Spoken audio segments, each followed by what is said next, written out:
আসসালামু আলাইকুম ওরহমতুল্লাহ। আমি আজ কোনো রাজনৈতিক কর্মী হিসেবে নয়, বরং যশোর ৮৫ আসনের একজন সাধারণ ভোটার এবং সাধারণ জনগণের প্রতিনিধি হিসেবে আপনাদের সামনে দাঁড়িয়েছি। আমরা সবাই জানি, গত ১২ই ফেব্রুয়ারি বাংলাদেশে অনুষ্ঠিত হয়েছে ঐতিহাসিক নির্বাচন। শত বাধা আর প্রতিকূলতার মাঝেও এদেশের মানুষ ন্যায় ও ইনসাফ কায়েমের স্বপ্নে ভোট দিয়েছিল। তারই ধারাবাহিকতায় আমাদের এই মাটি থেকে আপনারা জামাত মনোনীত এমপিকে বিপুল ভোটে বিজয়ী করেছেন। কিন্তু আজ অত্যন্ত ভারাক্রান্ত হৃদয়ে একটা প্রশ্ন করতে হচ্ছে, বিজয় কি কেবল একটি সংখ্যা, নাকি বিজয় মানে মানুষের জানমালের নিরাপত্তা দেওয়া? বিগত দিনগুলোতে যারা নির্যাতিত হয়েছে তারা স্বপ্ন দেখেছিল একটি নতুন বাংলাদেশের, যেখানে কেউ কাউকে রাজনৈতিক কারণে আঘাত করবে না।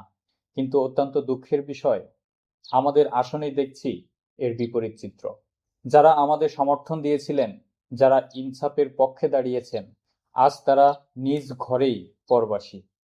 প্রতিপক্ষের রাজনীতির প্রতিহিংসার শিকার হয়ে সাধারণ মানুষ আজ মার খাচ্ছে, বাড়ি ছাড়া হচ্ছে এবং অবর্ণনীয় হুমকির মুখে দিন কাটাচ্ছে। আমাদের এমপি মহোদয় অত্যন্ত সজ্জন এবং নরম হৃদয়ের মানুষ, এটা আমাদের গর্ব। কিন্তু রাজনীতিতে নমনীয়তা যখন সাধারণ মানুষের নিরাপত্তাহীনতার কারণ হয়ে দাঁড়ায়, তখন সাধারণ মানুষের মনে ফাটল ধরে। আমাদের কাছে খবর আসছে, অনেক ত্যাগী কর্মী এবং সাধারণ মানুষ নিরাপত্তাহীনতার কারণে আজ দল নিয়ে হতাশ হয়ে সামাজিক যোগাযোগ মাধ্যমে ক্ষোভ প্রকাশ করছে। শ্রদ্ধেয় এমপি মহোদয়, আপনার প্রতি আমাদের বিনীত পরামর্শ, প্রথমত, রাষ্ট্রের প্রধান দায়িত্ব উন্নয়ন নয়, বরং নাগরিকের নিরাপত্তা। মানুষ যদি শান্তিতে ঘুমাতে না পারে, তবে বড় বড় রাস্তা বা ভবন মানুষের কোনো শান্তি দেবে না। দ্বিতীয়ত, অপরাধীর কোনো দল নেই। যারা নিরপরাধ মানুষের উপরে চড়াও হচ্ছে, তারা যে দলেরই হোক, তাদের বিরুদ্ধে কঠোর আইনি ব্যবস্থার নির্দেশনা দিন। আপনার নমনীয়তা যেন সন্ত্রাসীদের সাহস বাড়িয়ে না দেয়। তৃতীয়ত, মেম্বার বা চেয়ারম্যানই নির্বাচনে মানুষের মনে সংখ্যা কাজ করছে।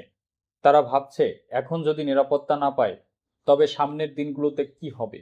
দয়া করে সাধারণ ভোটারদের সাথে বসুন, তাদের মনের কথাগুলো শুনুন এবং তাদেরকে অভয় দিন। যশোর ৮৫ আসনের মানুষ উন্নয়নের চেয়ে বিচার চায়, রাস্তার চেয়ে নিরাপত্তা চায়। ইনসাফের ঝান্ডা নিয়ে আমরা যে পথ চলা শুরু করেছি, তা যেন জুলুমের কাছে হেরে না যায়।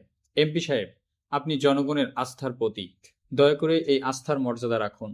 আপনার একটু কঠোর এবং সঠিক পদক্ষেপই পারে হাজারো মানুষের চোখের পানি মুছে দিতে। আসুন আমরা সবাই মিলে এমন এক যশোর গড়ে তুলি, যেখানে কেউ রাজনৈতিক কারণে নির্যাতিত হবে না। সবাই ভালো থাকুন।